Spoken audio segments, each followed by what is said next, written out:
Good afternoon. The focus talk will be Lehman Brothers and what we can learn from it.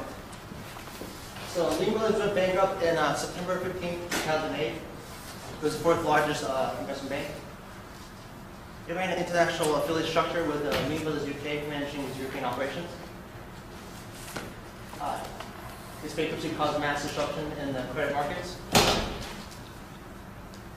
Interbank lending, particularly in Europe, collapsed.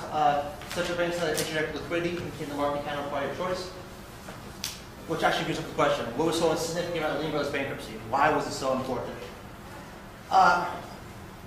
Despite some pressure to begin, though, clearinghouses were able to clear all the securities and derivatives with no loss to themselves or the members, excluding press, but that's on topic.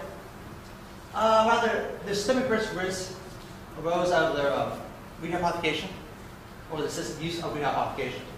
Rehypothecation is the repledging of posted collateral for your own use. In the U.S., it's regulated by the 1934 Securities Exchange Act. Rule 15C3.3 indicates that you're allowed to rehypothecate a client's asset purchased on margin up to 140% of the aggregate amount. Anything beyond that 140% is held in a segregated account, treated like cash. The rationalization was, under SEPA in 1970, was it was concerned that the broker-dealer would pledge or utilize the collateral to fund their own proprietary interest. So there was a really main concern to kind of slow this down, and hence the segregated client rule. But most important to all of those, the client never parts with title of the asset. The most a security broker gets is a security lien over the assets itself. However, in the UK, this is actually not the case. There is no statutory limitation on rehypothecation, as Dr. Singh knows. When Lehman Brothers took bankruptcy, hedge funds were taken by surprise. They assumed the collateral was held in segregated accounts, and they weren't. It appears by allowing Lehman Brothers to rehypothecate their assets, they lost all proprietary interest in those assets, and they were rendered as general unsecured creditors.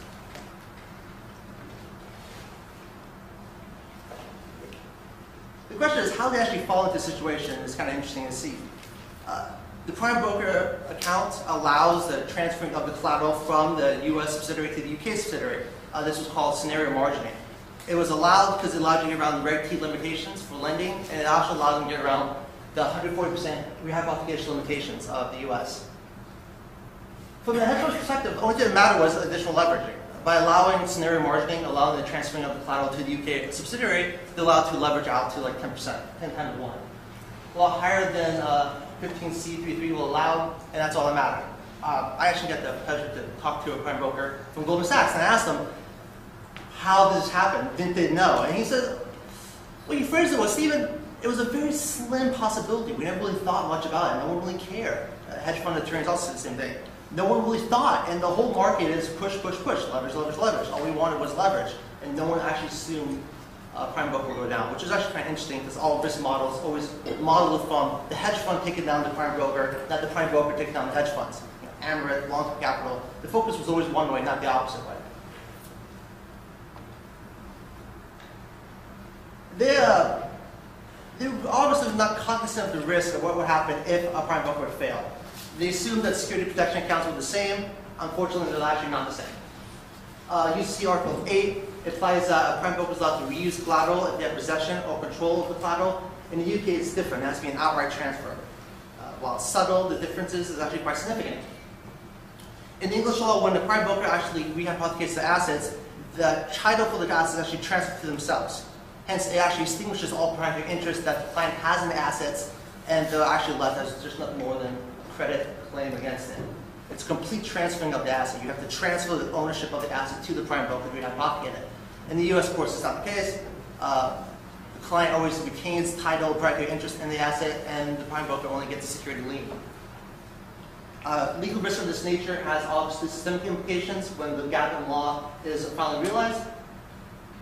This actually creates a panic in the market as people very similar to the legal risk actually takes flight. This causes a general, panic, I guess, is a quick way to understand this. Lehman Brothers bankruptcy caused mass systemic upheaval because of that. It created illiquidity in the market. And the following comes from Dr. Singh's paper. It had a direct knock-on effect upon the shadow banking system. It obviously decreased the amount of assets able to rehypothecate, which appears to be fueled the shadow banking system. I still have your graph, hope you don't mind. As you see, rehypothecation up here, normal shadow-banking system there. The idea was the shadow-banking system, the size of it was underestimated because you have to incorporate the amount of rehypothecation available to it. After the bankruptcy, the amount assets available to be rehypothecated dropped from 4.7 trillion to 2.1 trillion, I believe you estimated. So what lessons have we learned? What can we pay from Lehman Brothers, the essence of it? Well, the first being is there is no limitation on rehypothecation. That should be known. Actually, I'm not sure why the hedge fund didn't know this. Probably poor legal risk, I guess. Actually, second one came as quite a surprise. PwC demanded up to $65 billion more of additional collateral posted after bankruptcy as administrator of the bankruptcy estate. And the last being is private broker counsel on segregated client accounts for MI, FID. I think recital 26 to 27 relates to that. To pick up the pieces, my position is that segregated accounts by themselves do not matter if there's no bankruptcy regime in place that gives priority to clients' claims to the collateral. Simple as that. Unfortunately, the UK is not taking an approach to change the law in any way. They feel the bankruptcy law is amazing and they don't want to change it, nor are they adopting more of an indirect holding system like you see Article 8. Until significant client protections are in place or until the bankruptcy code recognizes the difference between a broker-dealer and a bank, in a sense, this will always be a problem. Thank you.